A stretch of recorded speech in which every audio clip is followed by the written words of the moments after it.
Engkau Tuhan yang telah hadir di tempat ini, mengurapi setiap kami Tuhan. Biarlah setiap pujian penyembahan yang kami naikkan di hadapan-Mu hanya untuk guna hormat meninggikan nama-Mu saja Tuhan. Terima kasih Tuhan, Engkau covering tempat ini Tuhan. Biarlah senantiasa tempat ini dipenuhi dengan hadirat dan kuasa-Mu Tuhan. Kami siapkan hati kami untuk menyembah-Mu Tuhan. Kami siapkan hati kami untuk memuji Engkau lebih lagi.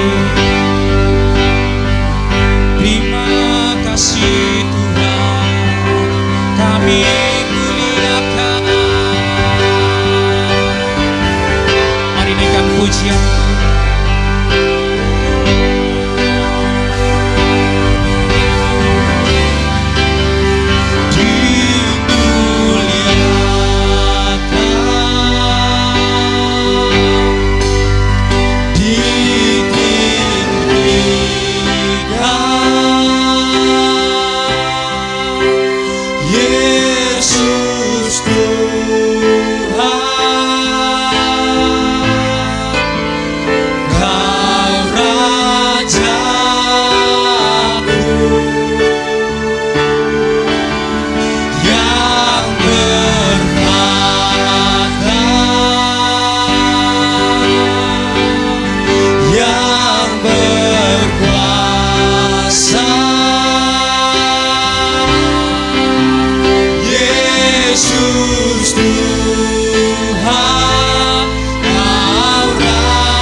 Sama-sama boleh mengangkat kedua tangan kita, nyatakan lebih lagi.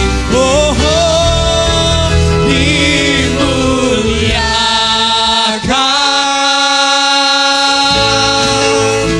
ditinggikan,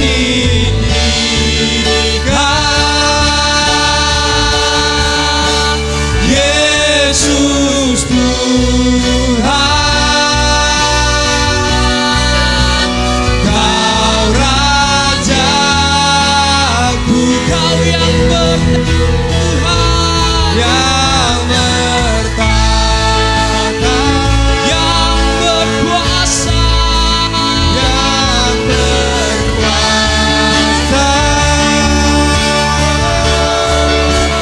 Yesus Tuhan.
Engkau baik Tuhan di setiap masa dan kehidupan kami Tuhan.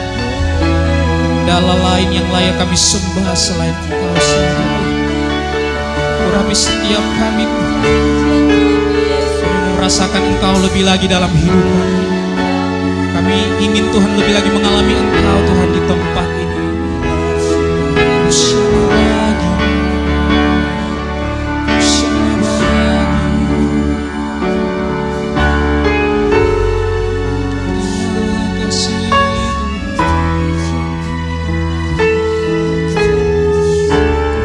Saya bersilakan duduk kembali. Terima kasih.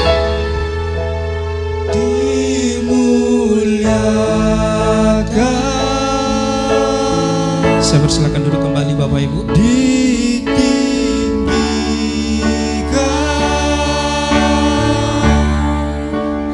Yesus Tuhan. Kau Raja.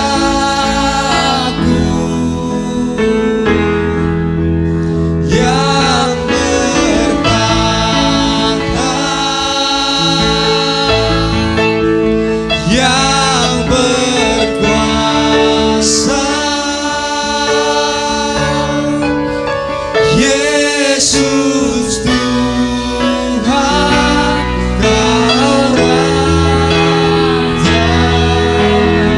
Saya rindu hanya jemaat Tuhan saja yang nyatakan dimuliakan.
sorak-sorai kami Tuhan. Kita jemaat Tuhan yang siap untuk bernyanyi menari bagi Tuhan. Sama-sama katakan amin. Seberapa banyak Bapak Ibu yang bersuka cita pada malam hari ini, boleh berikan senyuman yang terbaik, sampingkan kanan, boleh salam. Mari bersuka cita buat Tuhan. Haleluya. Kita mau bersuka cita pada malam hari ini, amin. Sebab kita percaya kita adalah keluarga di dalam Tuhan, amin. Haleluya. Yang merasa keluarga di dalam Tuhan boleh jemput saudaranya untuk bangkit berdiri. Kita adalah keluarganya Tuhan, amin.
masih bersuka cita, katakan amin. Mau lebih lagi bersuka cita, amin. Haleluya. Kami mau bersuka cita Tuhan.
Kasih-Mu segalanya, janji-Mu yang sempurna.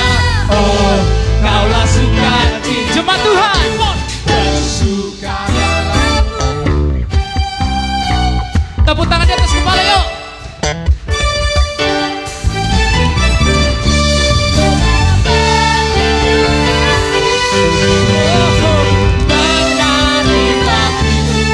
Yesus Kau sukacitaku, mulialah nama-Mu. Oh Yesus, berbuka dalam-Mu. Yesus Kau kekuatanku, aman di dalam-Mu, menara perlindunganku. Menari padamu, Yesus Kau sukacitaku, mulialah nama-Mu. Kaulah sukacitaku, mulialah nama-Mu. Oh Yesusku, Yesusku, sukacitaku, Yesusku, sukacitaku. Haleluya, haleluya. Biarlah segala pujian dan hormat hanya untuk kemuliaan nama Tuhan, amin. Jemaat Tuhan, saya persilakan untuk duduk kembali. Haleluya.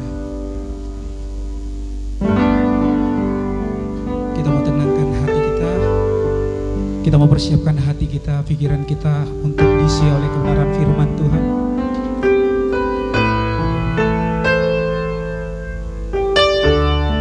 Terima kasih Tuhan. Bagaikan bejana Tuhan, kami siap dibentuk Tuhan.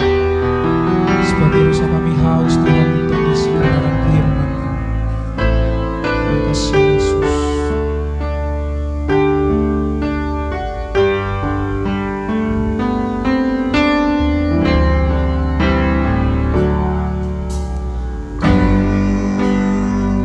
Mau seperti-Mu Yesus, disempurnakan selalu dalam segenap jalanku, memuliakan nama-Mu. Berikan tepuk tangan yang terbaik bagi Allah kita.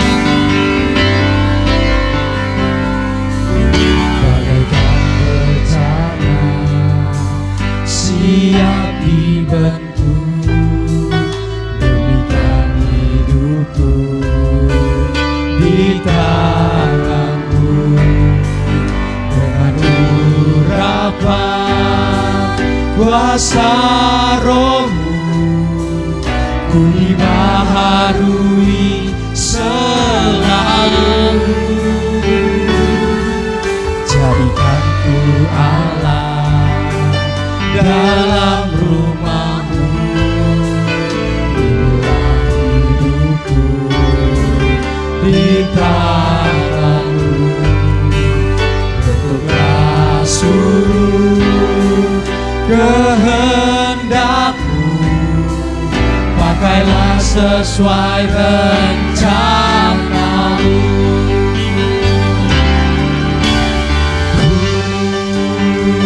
Mau seperti-Mu Yesus,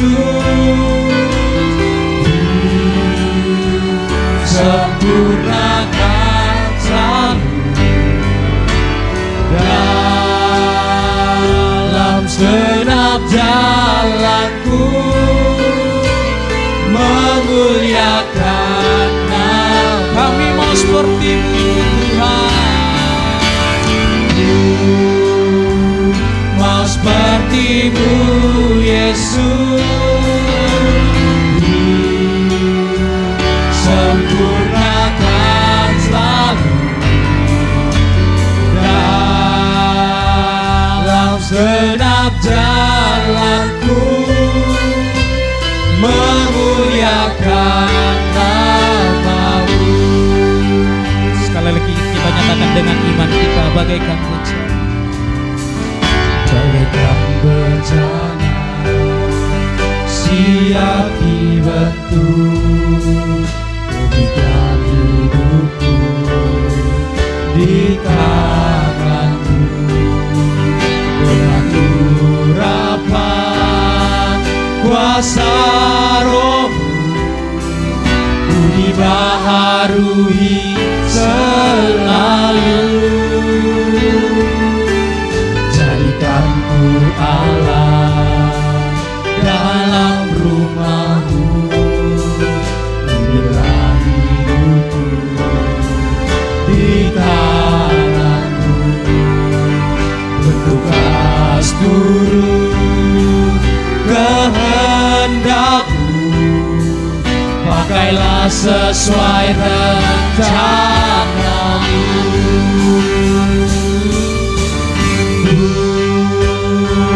Mau seperti-Mu Yesus, disempurnakan selalu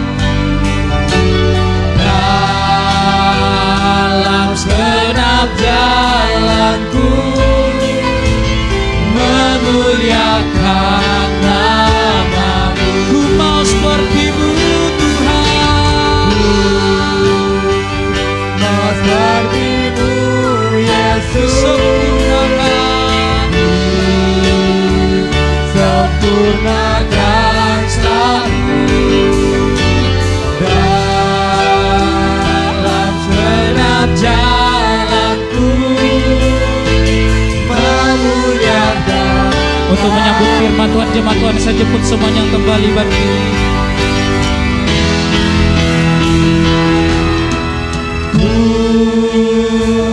Mas sepertimu Yesus, disempurnakan selalu dalam segenap jalanku, memuliakan nama-Mu. Kami mau sepertimu Tuhan, mau sepertimu Yesus, disempurnakan selalu dalam segenap jalanku, memuliakan nama-Mu, memuliakan nama-Mu, memuliakan nama-Mu.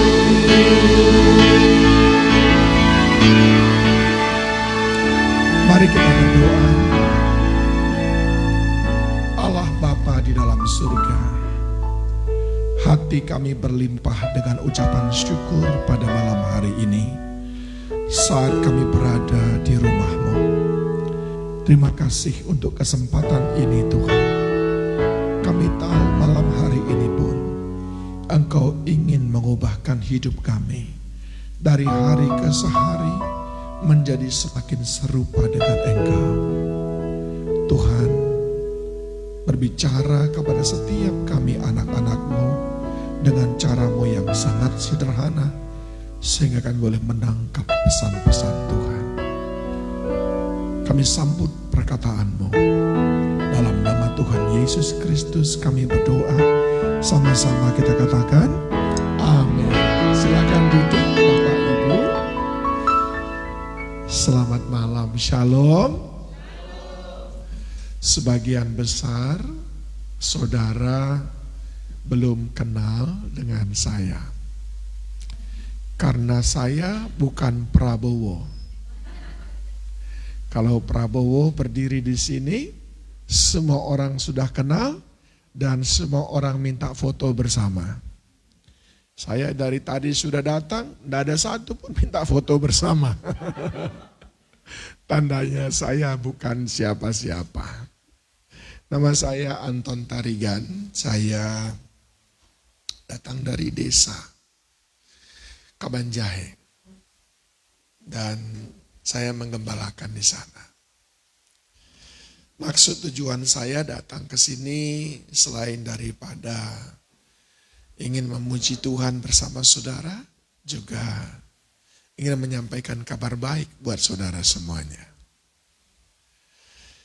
Selain daripada seorang gembala, saya juga dipercaya oleh kita untuk menjadi salah seorang pengurus di wilayah Sumatera bagian utara. Saya sebagai wakil ketua pengurus wilayah JKI, Jemaat Kristen Indonesia untuk Sumatera bagian utara. Dan kita semua sudah tahu bahwa dalam beberapa periode belakangan ini Tuhan izinkan kita ada pada proses yang Dia mau kita melewatinya. Dan puji Tuhan, satu persatu proses itu sudah kita lewati dengan baik. Kami dari pengurus wilayah sinode memang saudara repotkan. Tapi kami juga senang melihat kesabaran Bapak dan Ibu semuanya, sehingga tahapannya bisa kita lalui bersama-sama. Beberapa waktu yang lalu, sinode kita sudah memberikan respon atas kerinduan Bapak Ibu semuanya untuk tetap ada dalam sinode JKI yang disampaikan lewat Pak Dr. Guntur, dan sinode meresponnya dengan sangat baik. Sebab memang Bapak Ketua Sinode kita itu orang yang sangat menghargai siapa saja yang ingin melayani Tuhan. Sehingga tidak ada sedikit pun kendala bagi beliau untuk menyambut Bapak Ibu Saudara dalam keluarga JKI. Kita punya sedikit kendala karena di gereja ini belum ada seseorang yang pernah ditahbiskan menjadi pendeta di JKI. Untuk bisa disebut sebagai gereja JKI, maka dia harus memiliki seorang gembala, seorang pendeta yang memang sudah ditahbiskan, diangkat, diakui oleh sinode. Nah, kita ini semangatnya besar. Sehingga duluan gerejanya daripada pendetanya. Tepuk tangan dulu buat Tuhan Yesus Kristus. Karena semangatnya besar. Amin. Jadi kita mencoba mencari solusi. Bagaimana supaya gereja ini bisa terus beribadah dalam payung JKI, pada saat yang sama juga mempersiapkan pendetanya. Maka disepakatilah bahwa gereja ini untuk sementara waktu sampai pendetanya diangkat ada di bawah gereja yang sudah ada. Yang pendetanya sudah ada, ya dianggap sudah memiliki cukup pengalaman untuk membimbing, maka disepakatilah bahwa gerejanya boleh tetap ada, tapi harus ada di bawah sebuah gereja yang sudah ada. Lalu diberikanlah pilihan kepada saudara lewat para pemimpin saudara di sini. Kalau begitu mau dibimbing, dipersiapkan oleh pendeta yang mana? Supaya gereja ini bisa tetap berjalan sebagai gereja dan juga hamba Tuhannya dipersiapkan untuk menjadi gembala. Entah karena apa, mimpi apa, saya tidak tahu. Lalu para pemimpin saudara memilih membuat keputusan untuk dipimpin oleh pendeta yang paling gemuk di JKI.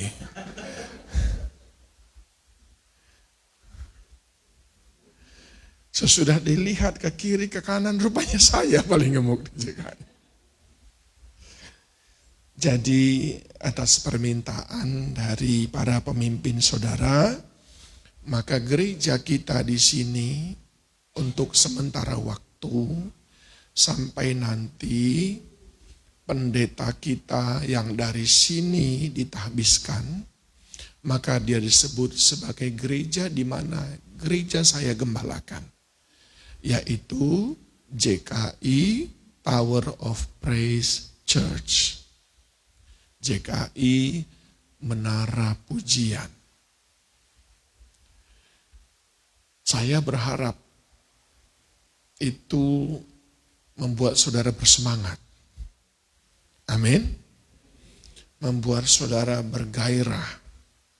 Karena sinode memikirkan bagaimana saja caranya supaya saudara tidak terhalang untuk beribadah, untuk bersekutu, dan tetap bisa mengatakan, kami gereja JKI. Jadi itu adalah solusi yang terbaik saat ini yang diberikan oleh sinode kepada kita. Nah, dengan demikian pada malam hari ini tugas utama saya itu adalah mengenal saudara, mengumumkan bahwa gereja ini adalah JKI TOPC, dan mendoakan orang yang akan memimpin saudara di sini sebagai koordinator JKI TOPC Rantau Prapat, dan juga tentu saja menyampaikan pesan-pesan Tuhan kepada saudara semuanya. Amin. Itulah tujuan saya datang ke sini. Nah, jadi saudara sekarang kalau orang bertanya, kamu gerejanya di mana? Jawabnya, TOPC Rantau Prapat. Oke? Kamu gembalanya siapa? Jawabnya, Pastor Anton Tarigan. Oke? Nggak salah lagi ya? Saudara nggak boleh meragukan, apalagi mencurigakan. Saudara harus yakin. Dan saudara tenang saja. Sekalipun saudara memakai nama TOPC, gereja di sini tidak punya kewajiban apa-apa terhadap TOPC. Dan saya datang ke sini juga tidak perlu saudara bayarin ongkos saya. Karena saya mau jadi berkat. Ya, jadi saudara tidak punya kewajiban apa-apa. Baik, jadi nanti di akhir daripada penyampaian firman Tuhan, kita akan mendoakan Pak Dokter bersama dengan Ibu, Pak Daci bersama dengan Ibu, sebagai koordinator dan wakil koordinator TOPC Rantau Prapat, sampai mereka betul-betul dipersiapkan menjadi pendeta. Saudara mau melihat mereka jadi pendeta atau jadi pendekar? Jadi pendeta ya. Puji Tuhan. Ayo kita belajar firman Tuhan terlebih dahulu. Renungan pada malam hari ini saya beri judul memilih untuk mengasihi yang paling berharga. Belajar dari 3 gereja. Gereja yang pertama adalah gereja mula-mula. Kita tidak baca semuanya. Di dalam Kisah Para Rasul pasal yang kedua, di sana diceritakan tentang gereja mula-mula. Kapan gereja dibangun? Pertama sekali, ketika Yesus naik ke surga, lalu dia beri perintah kepada murid-murid, jangan tinggalkan Yerusalem sampai Roh Kudus turun ke atasmu.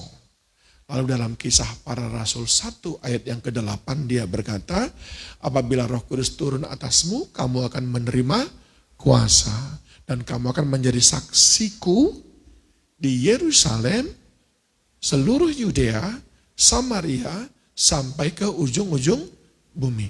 Itulah awalnya gereja. Nah, lalu mereka menantikan Roh Kudus itu, disebut pula namanya di loteng Yerusalem. Bulan Oktober lalu saya ada di sana. Karena biasanya 2 tahun sekali saya pergi ke Yerusalem. Di loteng Yerusalem mereka berdoa, berpuasa selama 10 hari. Dan pada hari yang ke-10 tampaklah Roh Kudus dalam bentuk lidah-lidah api. Lalu menyambar mereka semuanya sehingga mereka semuanya berbahasa baru. Ada banyak salah kaprah di situ. Tidak ditulis mereka berbahasa roh. Mereka berbahasa baru. Sehingga mereka yang datang dari Yunani tahu apa yang mereka ucapkan. Karena mereka sedang berbahasa Yunani. Mereka yang datang dari Tirus, dari Sidon, tahu apa yang mereka ucapkan. Karena mereka sedang berbicara bahasa lokal mereka. Ya, itu yang terjadi. Tapi itu tidaklah merupakan puncaknya.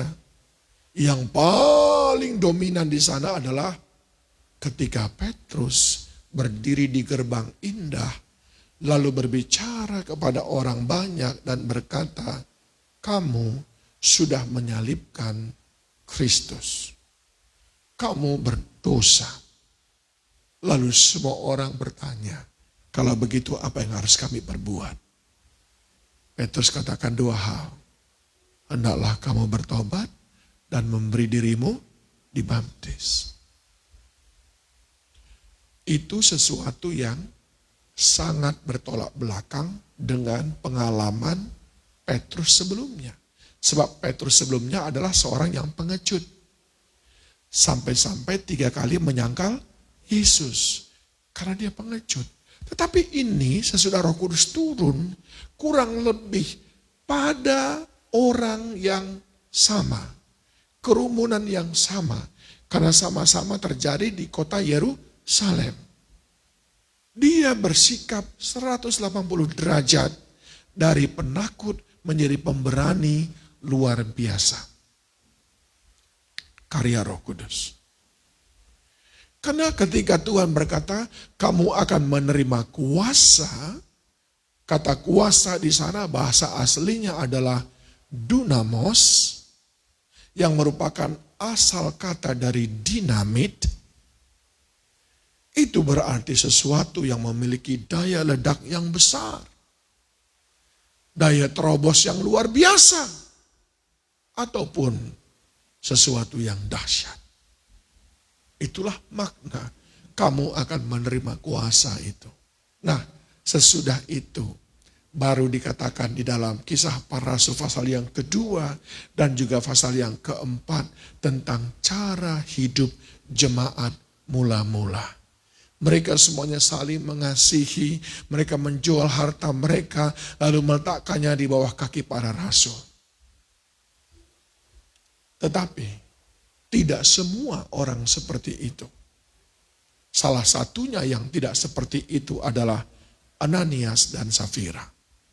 Mari buka Alkitab saudara di dalam kitab Kisah Para Rasul pasal yang ke-5 ayat 1 sampai dengan ayat 3. Kisah Para Rasul 5 ayat 1 sampai dengan 3.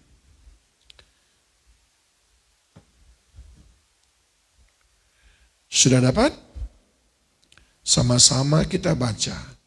Kisah Para Rasul 5 ayat 1 sampai 3. 1, 2, 3, go. Ada seorang lain yang bernama Ananias. Ia beserta istrinya Safira menjual sebidang tanah. Dengan setahu istrinya, ia menahan sebagian dari hasil penjualan itu dan sebagian lain dibawa dan diletakkannya di depan kaki rasul-rasul. Tapi Petrus berkata, Ananias, mengapa hatimu dikuasai iblis sehingga engkau mendustai Roh Kudus dan menahan sebagian dari hasil penjualan tanah itu? Gereja yang pertama adalah gereja yang jatuh dalam dosa mamon. Gereja yang pertama adalah gereja yang salah dalam memilih. Boleh slide berikutnya. Di dalam Matius 6 ayat 24 dikatakan, tak seorang pun dapat mengabdi kepada dua Tuhan. Karena jika demikian, ia akan membenci yang seorang dan mengasihi yang lain. Atau ia akan setia kepada yang seorang dan tidak mengindahkan yang lain. Kamu tidak dapat mengabdi kepada Allah dan kepada mamon. Menurut saudara, apa saingan terbesar daripada Tuhan? Iblis? Bukan. Mamon. Itu sebabnya dia berkata di sini, kamu pilih yang mana? Menyembah Tuhan atau mamon? Tidak mungkin dua-duanya. Karena kalau kamu menyembah yang satu, kamu bukan cuman mengurangi kasihmu kepada yang lain, tapi kamu membenci yang lain. Mamon membuat kita membenci Tuhan. Jadi kalau gereja pada waktu itu di awal-awal sebegitu besar karya Roh Kudus dan mereka masih segar dalam ingatan, Yesus disalibkan, diseret di Via Dolorosa, tapi begitu mudah jatuh ke dalam Mamon. Begitu cepat lupa akan pengorbanan Kristus yang besar itu. Lalu apakah kita menganggap remeh, anggap enteng tentang kuasa Mamon itu? Mereka yang masih segar dalam ingatannya. Ananias Safira ini mungkin melihat Yesus disalibkan. Ananias Safira ini mungkin masih menyaksikan penderitaan Kristus itu. Karena ini gereja belum sampai 2 bulan dari kematian Kristus. Belum sampai 2 bulan dari kejadian Via Dolorosa. Tapi itu pun sudah mencederai pengorbanan Kristus. Apalagi kita yang kadang-kadang lupa ada seseorang yang pernah disalibkan untuk kita. Apa itu Mamon? Sesuatu berupa harta berharga yang kepadanya engkau 1. Setia, 2. Percaya, 3. Menghamba. Sesuatu yang kepadanya engkau setia, percaya, menghamba. Padahal setia, percaya, menghamba mestinya hanya untuk Tuhan saja. Tapi kita menggantikannya. Lihat sekarang berapa banyak orang yang diperbudak oleh Mamon. Mamon tidak sama dengan uang. Bukan cuma uang cuma salah satunya. Karena Mamon itu bukan satu jenis, tapi Mamon itu adalah spirit. Apa yang kita yakini, apa yang kita putuskan untuk kita sembah. Dalam Matius tadi dikatakan, tidak dengan paksaan, tapi pilih mau dengan siapa. Dia tidak paksa.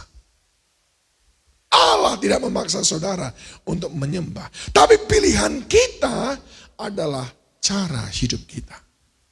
Mana yang kita pilih, maka itu akan menggambarkan cara hidup kita. Kalau kita memilih Mamon umpamanya, otomatis hidup kita akan penuh dengan nafsu keduniawian, dan itu adalah musuh gereja.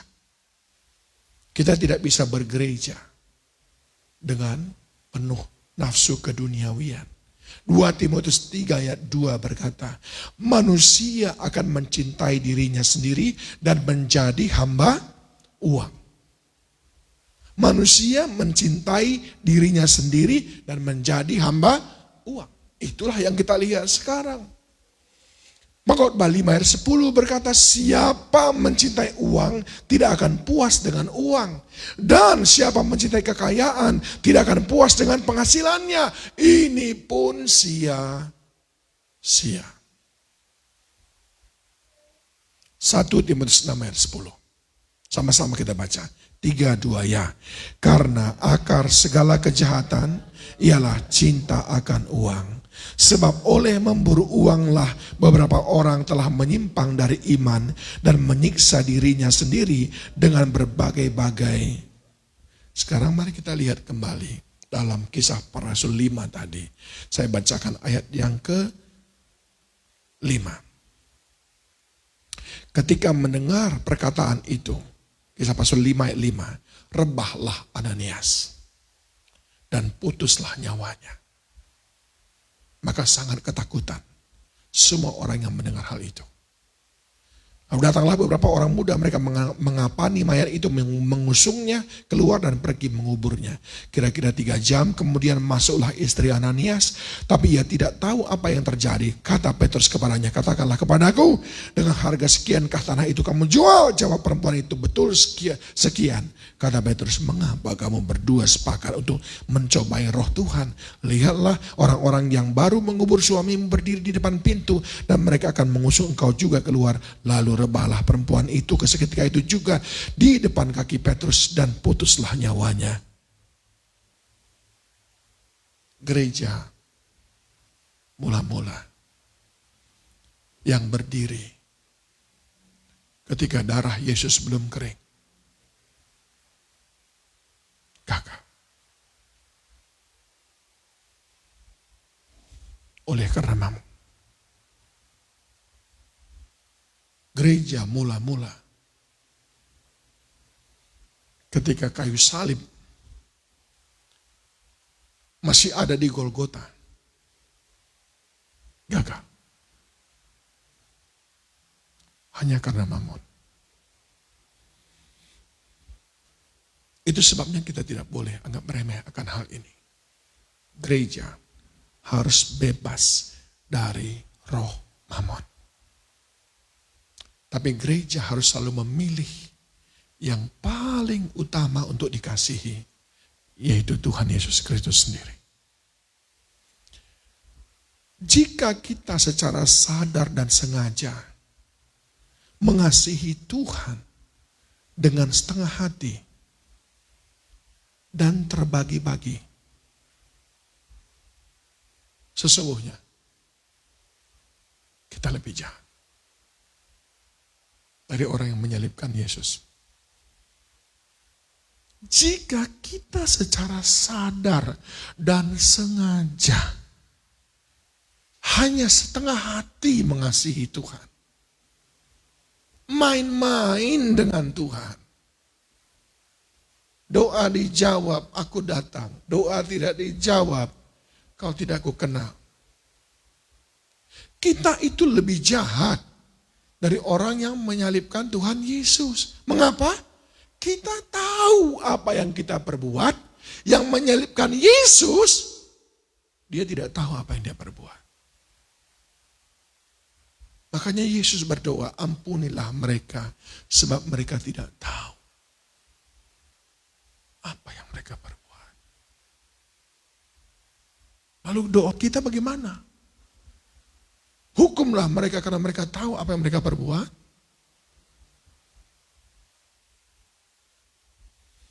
Ini harus menyadarkan kita untuk tidak main gereja-gerejaan. Tapi gereja yang mengasihi Tuhan lebih daripada segalanya. Amin. Lebih daripada segalanya.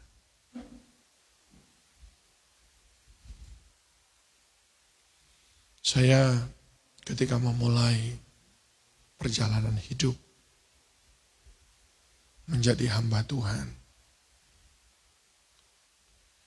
saya tinggalkan semuanya. 3 perusahaan saya tinggalkan.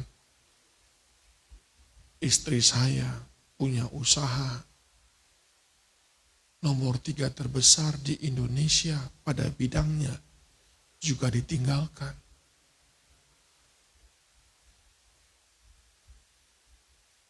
Lalu memilih melayani orang-orang yang terpinggirkan.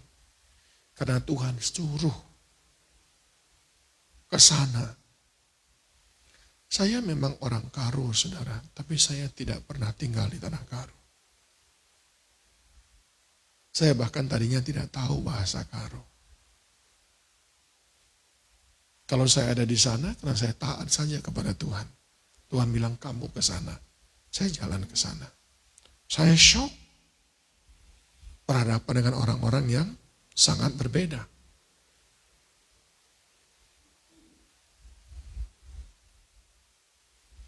Tapi ternyata Tuhan punya maksud untuk melihat apakah saya mengasihi dia sepenuh hati, sepenuh jiwa, segenap kekuatan, segenap akal budi. dengan segala hal yang dia tunjukkan. Hari-hari kami hanya menghabiskan tabungan. Karena terlalu banyak orang yang perlu dibantu. Terlalu banyak orang yang perlu dibantu dan kita belum punya pengalaman. Sering sekali bantuan kita salah tempat, salah sasaran. Sering sekali kita ditipu. Di tengah-tengah kita ingin berbuat baik, menolong orang. Seperti melepas anjing kejepit. Ditolong, digigit lagi. Itu hari-hari yang kita hadapi.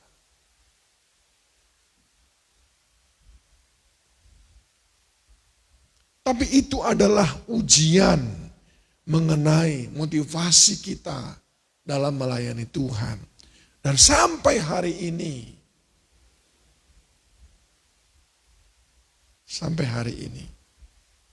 biarpun kalau semua jemaat TOPC yang di dalam negeri, ya mungkin hampir 2.000 ya. Mungkin hampir 2.000 jiwa. Namun demikian, 1 rupiah pun kami tidak terima apa-apa dari gereja. Tuhan yang pelihara kami. Dari dulu sampai hari ini. Tidak, bahkan sampai hari ini. Kita masih harus subsidi pelayanan-pelayanan gereja. 15-20 juta setiap bulan. Masih kita subsidi. Biar gereja sudah segede itu.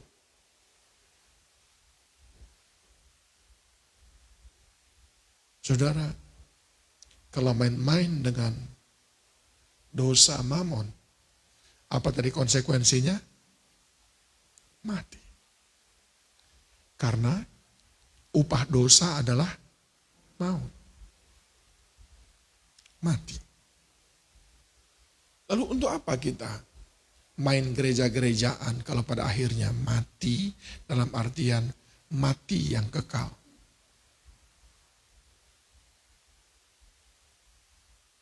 Itu sebabnya kita perlu memeriksa kembali apa sebetulnya.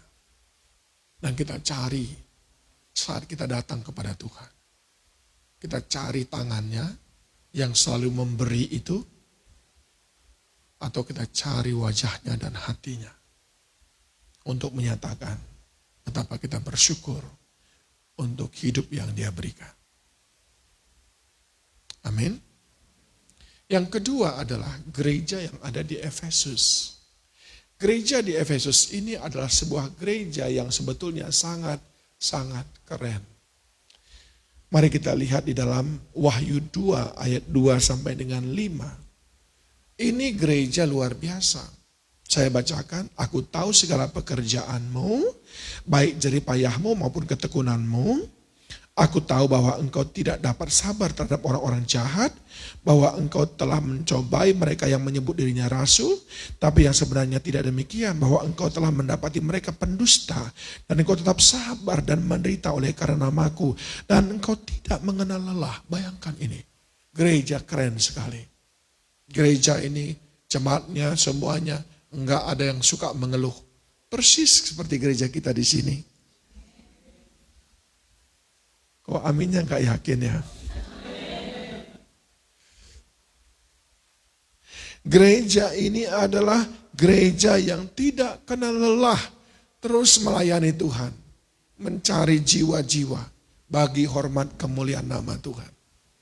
Gereja ini tidak mengizinkan adanya pengajaran-pengajaran sesat. Mereka langsung tegur orang-orang yang membawa ajaran sesat. Mereka berkata, itu salah. Banyak hal yang baik yang ada di gereja ini yang kita bahkan belum punya. Tapi ayat 4 berkata apa? Namun demikian aku mencela engkau. Karena engkau telah meninggalkan kasihmu yang semula. Nah ini orang yang sudah menikah tahu itu. Apa itu kasihmu yang semula. Lalu Pak Haji waktu pacaran sama ibu gimana? Dulu ketemu ibu di mana Pak? Di mana itu? Di Lahewa? Oh di Lampung. Bapak jadi apa, ibu jadi apa?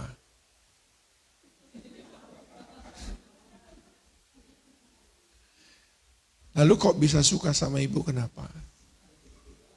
Tiba-tiba.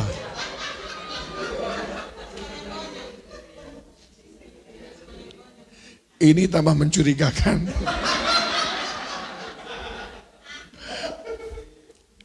Tapi ibu suka juga ya. Senang dia ya. Kok bapak yang jawab?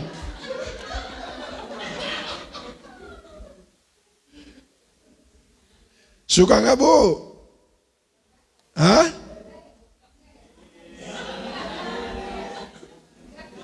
Gimana bu? Suka? Ibu ingat nggak apa hadiah yang paling bagus yang pernah dikasih bapak?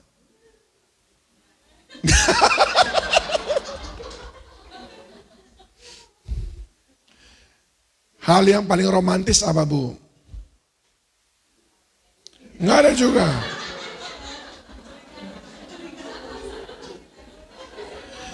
Betapa diberkati engkau Pak Daci. Mohon maaf bu, musibah besar buatmu.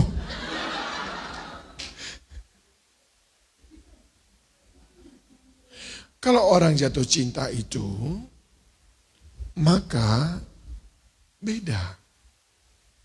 Aneh dia. Kalau orang jatuh cinta itu. Rasa-rasanya ingin ketemu terus.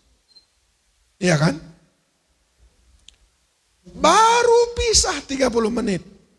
Tadi habis pergi makan malam. Makan pecel lele. Baru pisah 30 menit. Baru telepon. Sayang, sudah lapar. Loh, baru 30 menit tadi. Tambah 3 kali.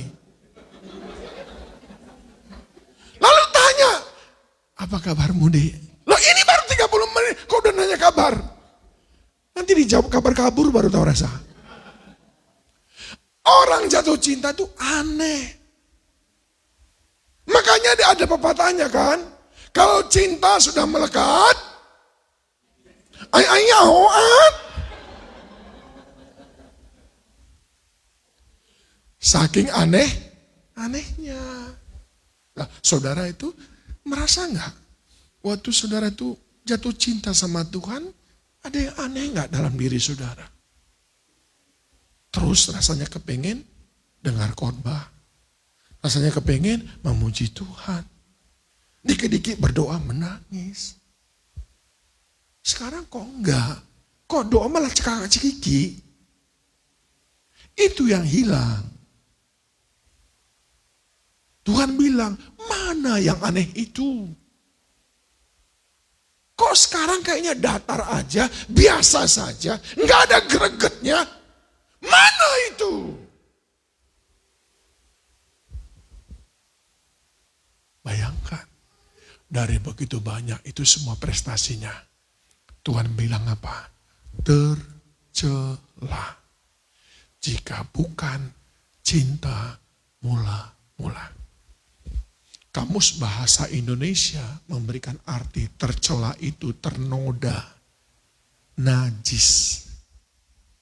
Makanya anak muda sering, najis katanya gitu kan. Tercela.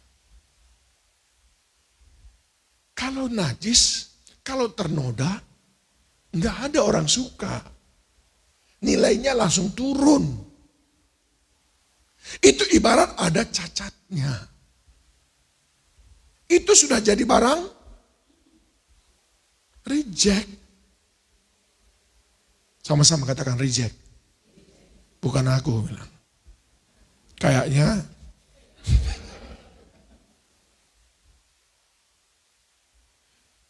saudara bisa lihat bagaimana Tuhan melihat bahwa orang yang datang ke gereja, beribadah, bawa Alkitab, menyanyi melompat bagi Tuhan. Tapi kalau bukan dengan kasih mula-mula, tercela. Gereja di Efesus yang keren habis itu gagal. Gagal mereka. Padahal Tuhan puji dia. Nah, saya sebut ini gereja Efesus ini adalah gereja yang cinta Tuhan semusim saja. Selanjutnya, biasa saja. Saya takutnya saudara di sini semusim saja. Sesudah itu, janganlah, ngeri kali pun. Jangan. Harus luar biasa. Ini gereja yang digembalakan oleh Paulus. Hamba Tuhan yang keren itu. Anton Tarigan dibandingkan dengan Paulus itu seperti gajah dibandingkan dengan semut. Enggak ada apa-apanya. Tapi digembalakan oleh orang keren itu pun masih gagal.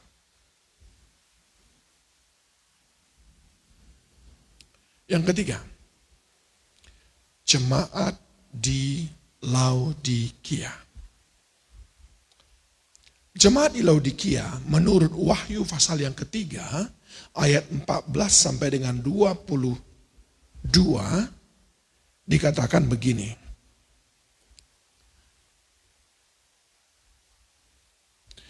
Ini jemaat Laodikia, jemaat yang tidak pernah dipuji Tuhan. Semuanya tercela. Semuanya nggak ada yang benar. Dan tuliskanlah kepada malaikat jemaat Laodikia, inilah firman dari Amin, saksi yang setia dan benar, permulaan dari ciptaan Allah. Aku tahu segala pekerjaanmu, engkau tidak dingin dan tidak panas. Alangkah baiknya jika engkau dingin atau panas. Jadi karena engkau suam-suam kuku dan tidak dingin atau panas, aku akan memuntahkan engkau. Jemaat yang pertama, jemaat mula-mula, Mamon. Jemaat yang kedua, jemaat di Efesus, setengah hati. Kehilangan kasih mula-mula. Jemaat yang ketiga, jemaat yang setengah hati, tidak dingin, tidak panas. Maka dikatakan bahwa pilih mau dingin atau panas. Gereja di Laodikia ini Tuhan bilang kamu menganggap kamu hebat. Kamu menganggap kamu berkecukupan. Sesungguhnya kamu melarat, malang, miskin, buta dan telanjang. Kenapa? Karena tidak dingin dan juga tidak panas. Dan tidak dingin, tidak panas itu layak untuk dimuntahkan. Tadi jemaat di mula-mula di Yerusalem, jemaat yang dibinasakan. Jemaat di Efesus, jemaat yang dicela. Jemaat yang di Laodikia, jemaat yang dimuntahkan. Semuanya karena ada alasan berkaitan dengan sikap hati di dalam menyembah Tuhan. Di dalam menempatkan Tuhan. Yang kita lihat dari jemaat jemaat Laodikia ini adalah kasih yang hilang karena harta dunia. Kasih mereka hilang. Dan itu adalah penghinaan yang paling sempurna atas kasih yang sempurna yang pernah Tuhan berikan kepada kita. Waktu kita memilih dunia ini, lalu setengah hati memilih Tuhan, itu adalah penghinaan bagi Tuhan. Kita sering sekali tidak menyadari hal itu, bahwa kita sering menghina Tuhan dengan tidak dingin, tidak panas. Tuhan bilang apa? Hendaklah kamu panas. Kenapa kasih biasanya pudar? Satu, kekayaan. Membuat hati keras. Dua, kesibukan yang menggeser prioritas. Tiga, kepuasan diri yang mematikan kerinduan kepada Tuhan. Itulah yang membuat kita sering sekali gagal memelihara kasih yang semula. Dengarkan baik saudaraku. Kasih kepada Tuhan tidak tiba-tiba padam. Tapi biasanya dia pelan-pelan pudar seperti api yang tidak diberi kayu bakar. Makanya dalam kitab Imamat pasal yang ke-6 dikatakan, api di bait Allah tidak boleh padam. Tambahkanlah selalu kayu bakarnya. Bersihkanlah dari debu-debu dan celaganya, supaya dia boleh terus menyala. Kita perlu memelihara kasih kepada Tuhan seperti memelihara api. Terus menaruhkan kayu bakarnya ke sana. Kayu bakarnya itu adalah rasa syukur kita kepada Tuhan. Cinta kita kepada Tuhan diawali dengan rasa syukur kepadanya. Saudara lihat ini, 3 gereja yang keren. Gereja di Yerusalem, Mamon, binasa. Ada berapa banyak kira-kira gereja seperti itu hari ini? Ribut satu dengan yang lain hanya karena masalah keuangan gereja. Banyak. Bahkan anak tidak sungkan-sungkan mengusir orang tuanya yang adalah gembala senior di sana. Supaya dia bisa menguasai gereja itu. Gara-gara mamon. Masihkah kita sebut itu gereja? Yang kedua, gereja di Efesus. Gereja yang kehilangan kasih mula-mula. Awalnya berapi-api, akhirnya berasap-asap. Yang ada hanya hasap saja. Dalam pengiringan kita akan Kristus, ini bukan sprint. Sama-sama katakan bukan sprint. Bukan lari jarak pendek. Ini adalah maraton. Lari jarak jauh. Jaga stamina saudara untuk tetap menyala-nyala bagi Tuhan. Amin. Komunitas saudara di dalam gereja, pemuritan di dalam gereja akan menolong saudara. Disiplin rohani pribadi akan menolong saudara menjadi gereja yang terus menyala-nyala buat Tuhan. Saya ingin tutup dengan mengajak saudara membaca di dalam Lukas pasal yang ke-19. Ada sebuah gereja yang sangat saya suka di sini. Lukas 19. Ayat 1 sampai dengan ayat yang ke-9. Yesus masuk ke kota Yeriko dan berjalan terus melintasi kota itu. Di situ ada seorang bernama Zakheus, kepala pemungut cukai, dan ia seorang yang kaya. Ia berusaha untuk melihat orang apakah Yesus itu. Tapi ia tidak berhasil karena orang banyak, sebab badannya pendek.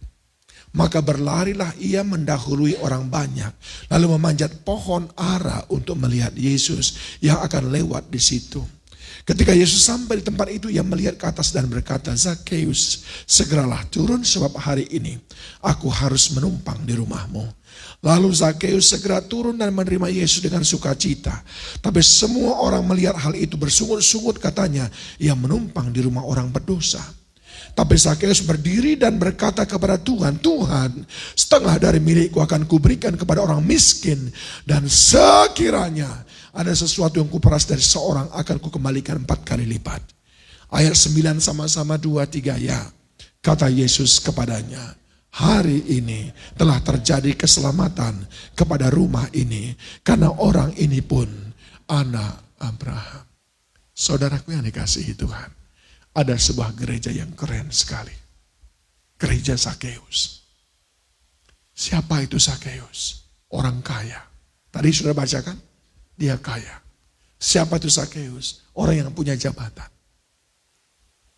Tapi uang, jabatan yang sangat berpotensi jadi mamon tidak bisa merenggut hatinya untuk tidak mengindahkan Yesus. Dia punya keterbatasan, badannya pendek. Tapi ketika mendengar nama Yesus, hatinya bergetar. Dan dia berkata, aku harus ketemu dengan orang itu. Aku harus lihat orang itu. Saudara bisa bayangkan? Seorang wali kota. Di sini wali kota, tahu bupati? Bupati. Lari-lari di tengah jalan sana. Memalukan bukan? Dia pejabat. Ini waktu itu namanya kepala pajak. Lari-lari. Di depan orang banyak. Orang banyak mungkin mencibir dia. Udah gila kali ini. Orang banyak mungkin mengata-ngatai dia. Tapi dia tetap lari. Waktu dia lari mungkin orang cuma mengejek dia. Hei pendek. Tapi dia tetap lari. Satu cuma tujuannya. Apa? Minta doa supaya badannya lebih tinggi? Tidak. Satu cuma tujuannya. Apa? Supaya semakin kaya? Tidak. Mengalami perjumpaan dengan Tuhan. Itu keinginan gereja yang sebenarnya. Datang ke gereja. Bukan minta diberkati. Minta ketemu Tuhan. Itu gereja yang sebenarnya. Sakeus memberikan teladan itu kepada kita. Sakeus juga memberikan teladan kepada kita. Jangan dikuasai oleh mamon. Sakeus memberikan teladan kepada kita. Segala keterbatasanmu, jangan kau izinkan untuk menjadikanmu punya alasan untuk tidak sungguh-sungguh, setengah hati ikut Tuhan.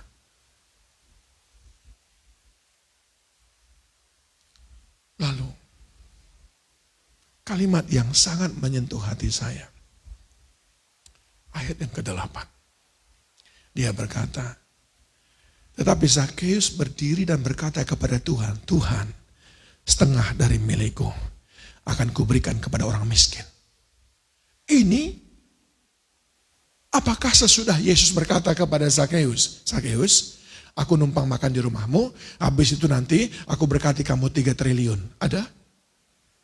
Yesus tidak janji apa-apa, belum ngomong apa-apa, tapi dia sudah berkata, semua ini yang ada padaku ini tidak ada artinya dibandingkan perjumpaan denganmu ya Tuhan. Semua yang ada padaku ini nggak ada artinya dibandingkan dengan kerelaanmu menghampiri hidupku. Adakah itu kerinduan kita? Atau kita mencari berkatnya? Itu namanya transaksional. Dan kalimat kedua yang keluar dari mulut Sakeus adalah, dia berkata begini, dan sekiranya ada sesuatu yang kuperas, sekiranya berarti seandainya, belum pasti loh. Tapi dia sudah mengantisipasi. Wow, ini keren sekali. Gereja bukan membuat kita tambah ingin kaya. Gereja bukan membuat kita tambah ingin menguasai dunia, bukan. Tapi gereja di mana kita berjumpa dengan Tuhan, mestinya membuat kita semakin memberi hidup untuk Tuhan. Kalau saudara dengarkan khotbah pada hari Minggu dan pulang dari gereja, membuat saudara ingin menjadi orang banyak itu, punya mobil, punya rumah, lalu semuanya saudara kerjakan, semuanya saudara halalkan, saudara baru saja mendengarkan khotbah yang salah. Karena khotbah yang benar membuat saudara berfokus pada Yesus Kristus, bukan pada dunia ini. Kalau pulang dari gereja, membuat saudara semakin haus dengan segala kenikmatan dunia ini. Semakin menonjol sikap mamonnya. Saudara baru mendengarkan khotbah yang sesat. Setiap orang pulang dari gereja, dia harus termotivasi semakin menjadi serupa dengan Kristus. Itu tandanya saudara baru mendengarkan gospel, baru mendengarkan Injil. Itu tandanya gereja saudara, gereja yang sehat, gereja yang dikenan oleh Tuhan. Bahkan saudara menjadi pribadi-pribadi yang tidak pernah menganggap diri benar, seperti Sakeus. Dan sekiranya kalau mungkin aku silap, mungkin aku lupa, kalau ada orang yang pernah aku peras. Ini kerendahan hati yang luar biasa. Ini adalah ciri orang yang mengalami perjumpaan dengan Tuhan. Ini adalah tipikal orang yang ke gereja. Dia menjadi pribadi-pribadi yang selalu lebih dahulu minta maaf, suka mengoreksi diri, bukan suka menghakimi orang. Kasih tahu kiri kanannya, kalau aku memang gitu, bilang. Iya, aku gitu. Bisikin, itu masih dalam mimpi gitu.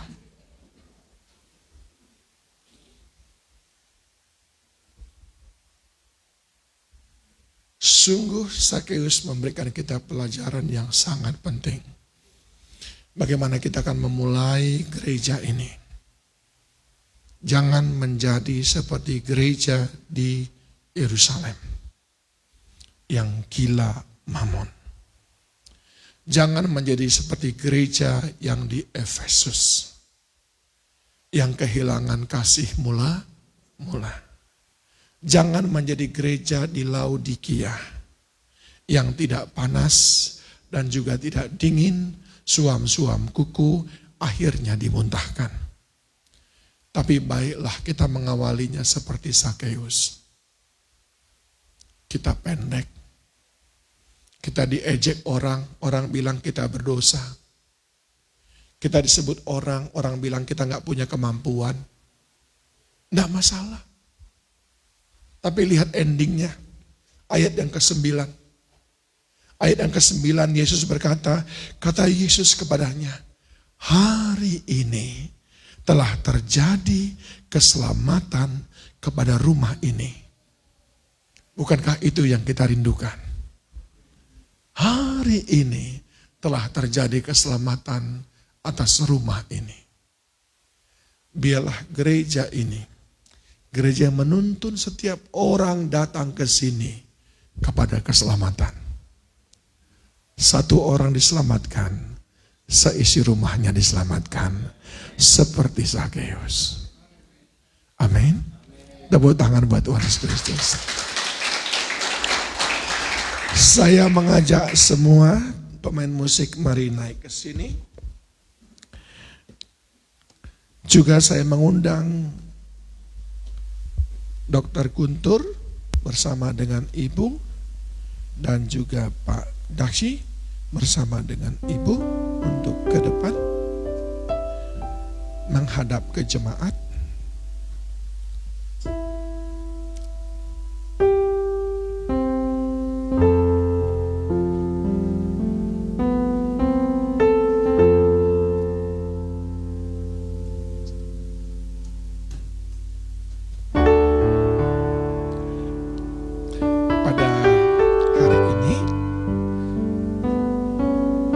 Saya akan mendoakan dua pasang hamba Tuhan ini. Apakah kuat bersimpuh? Kalau kuat silakan bersimpuh.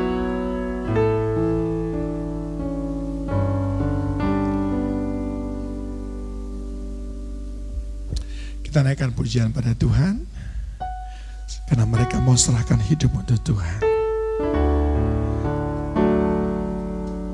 Tak akan pernah ku sesali mengiring Yesus, mengiring Yesus sepanjang hidupku, lewati air mata ku saksikan kemuliaan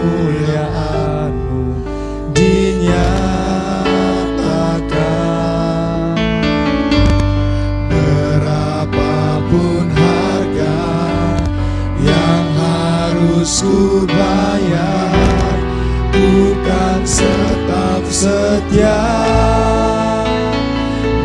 melayani,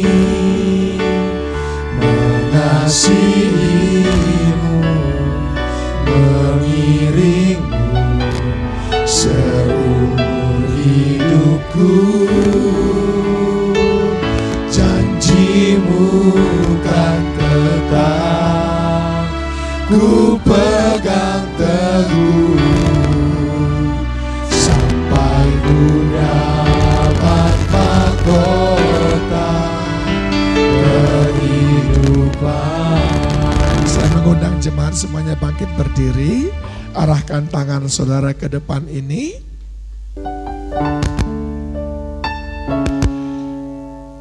Mari kita undang hadirat Tuhan.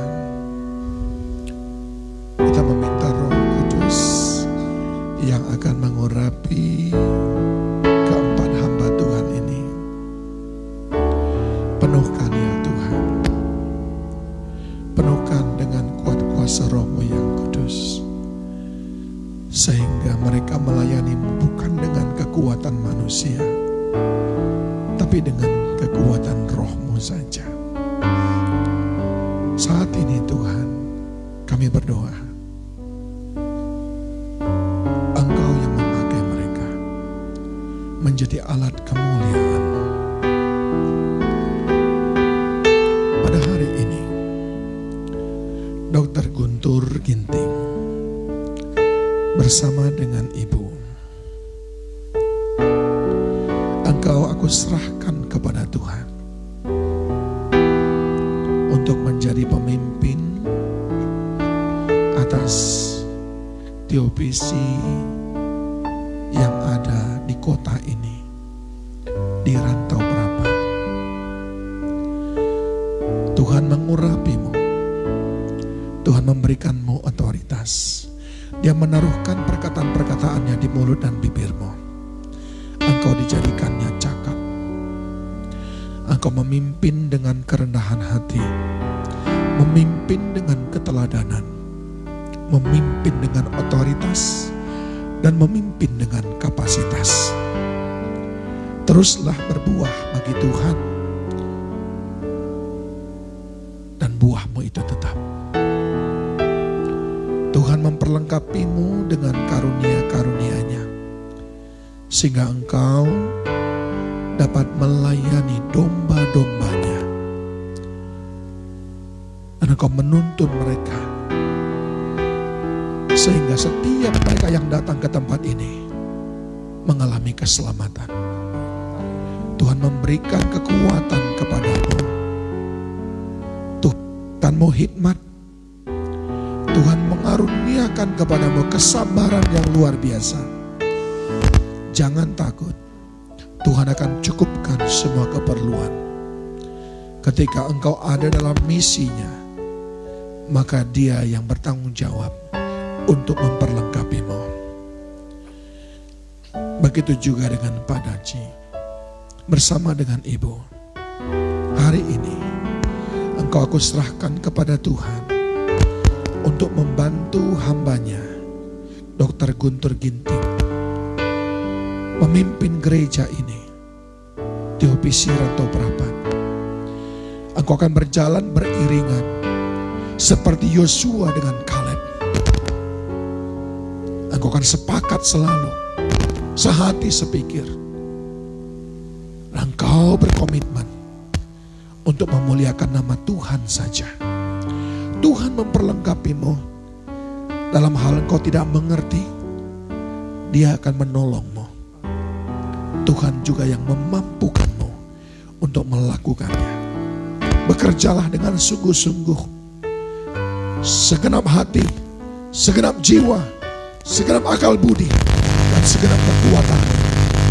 Dan kiranya Tuhan yang senantiasa membuatmu berhasil. Lewat engkau, gereja ini menjadi gereja kesukaan Tuhan.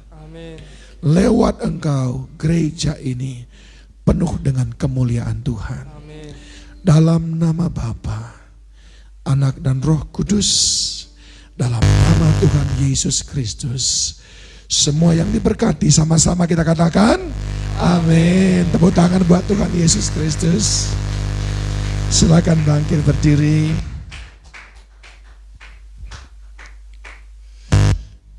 Selamat. Selamat. Selamat. Boleh diambil fotonya dulu nanti supaya kita laporkan kepada sinode.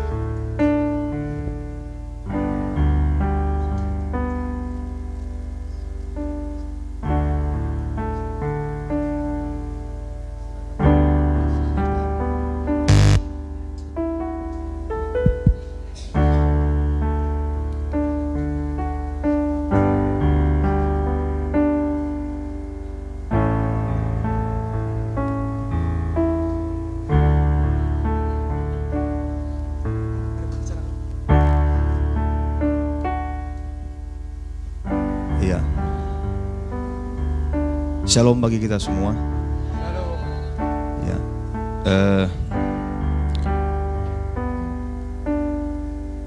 Puji Tuhan, kami mengucapkan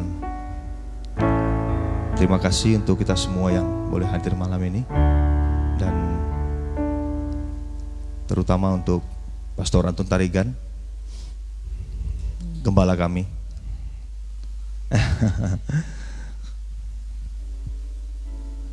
Terima kasih sudah berkorban begitu besar untuk kami yang jauh ini. Pastor Anton ini saudara dari Jakarta, berangkat jam 2:30 tadi ya, Pastor, subuh ya.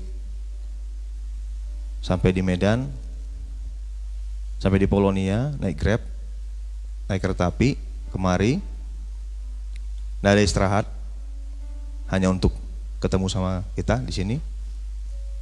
Dan besok pagi berangkat lagi. Beliau tinggalkan istri di Jakarta. Besok langsung ya, Pastor, ke Jakarta, kemudian ke Manila, lalu setelah itu ke Los Angeles 3 minggu melihat JKI TOPC yang ada di sana. Jadi memang khusus ke sini hanya jumpa dengan kita dan juga saudara kita JKI yang JKI Harvest dan juga Gospel. Jadi saudara sekalian, hal yang sangat menggembirakan untuk kita, dan ada banyak hal yang sudah kami diskusikan. Apa yang sudah dipesan tadi buat kita, semoga ini bisa kita pegang, dan marilah kita saling mengasihi. Marilah kita memulai sesuatu yang baru, dan kiranya hikmat Tuhan yang menuntun setiap kita, semua kita, untuk bisa sebagai saudara seiman di rantau ini, khususnya dengan rekan-rekan kita tentunya, bisa bersinergi mengerjakan tugas panggilan Tuhan bagi kita. Sekali lagi kami mengucapkan terima kasih Pastor, sehat selalu dan diberkati Tuhan dalam segala pelayanannya. Stamina juga dicukupkan di usia yang segitu. Apa?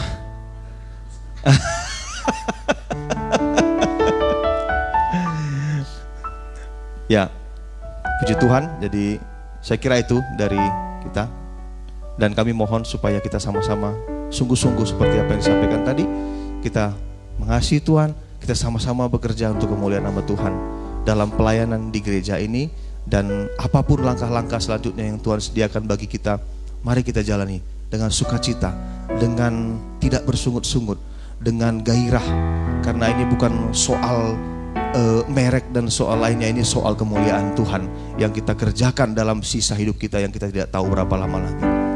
Jadi mari, ini hal yang baru untuk kita jalani bersama. Amin. Tuhan Yesus memberkati kita semua. Saya serahkan untuk acara selanjutnya. Wah, sungguh luar biasa ya firman Tuhan pada malam hari ini. Semua kita berkati, amin. Haleluya. Baik, saya undang jemaat semua, kita bangkit berdiri. Saya undang juga Pak Antun untuk bawa kita dalam doa. Bagi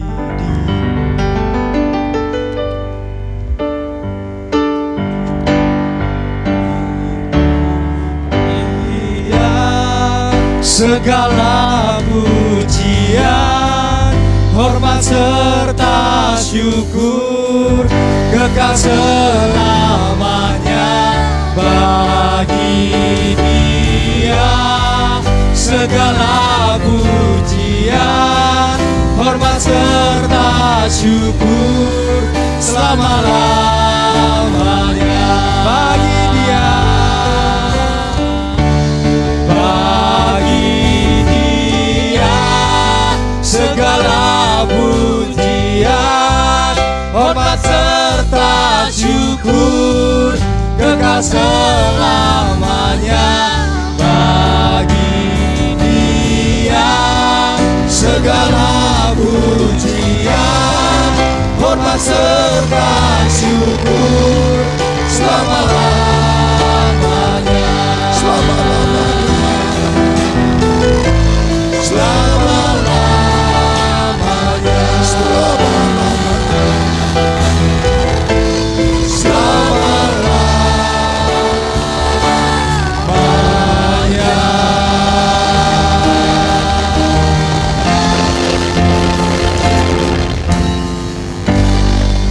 Sekali lagi tepuk tangan buat Tuhan Yesus Kristus.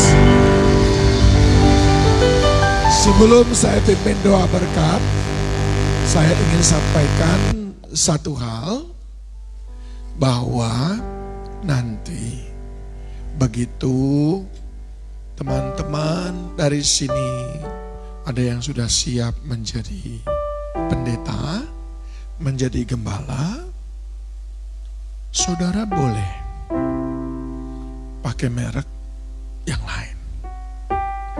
Jadi tidak selalu harus TOPC, tidak. Mungkin mau pakai JKI Revival, boleh. Ya, tapi sekarang jangan pakai dulu itu, oke? Supaya orang tidak salah mengerti, ya. Oke, nanti sesudah ini saudara boleh ucapkan selamat kepada kedua pemimpin saudara yang ada di sini. Mari angkat tangan saudara tinggi-tinggi. Tuhan memberkati engkau dan melindungi engkau. Tuhan menyinari engkau dengan wajahnya dan memberikan engkau kasih karunia. Tuhan menghadapkan wajahnya kepadamu dan memberikan engkau damai sejahtera. Sekarang pulang, terima dan bawa berkat daripada Allah Bapa, kasih sayang Tuhan Yesus Kristus, penyertaan kekuatan, pertolongan, dan persekutuan yang manis oleh Roh Kudus menyertai saudara sekalian malam hari ini sampai Maranatha, bahkan sampai selama-lamanya. Yang diberkati, sama-sama kita katakan, Amin.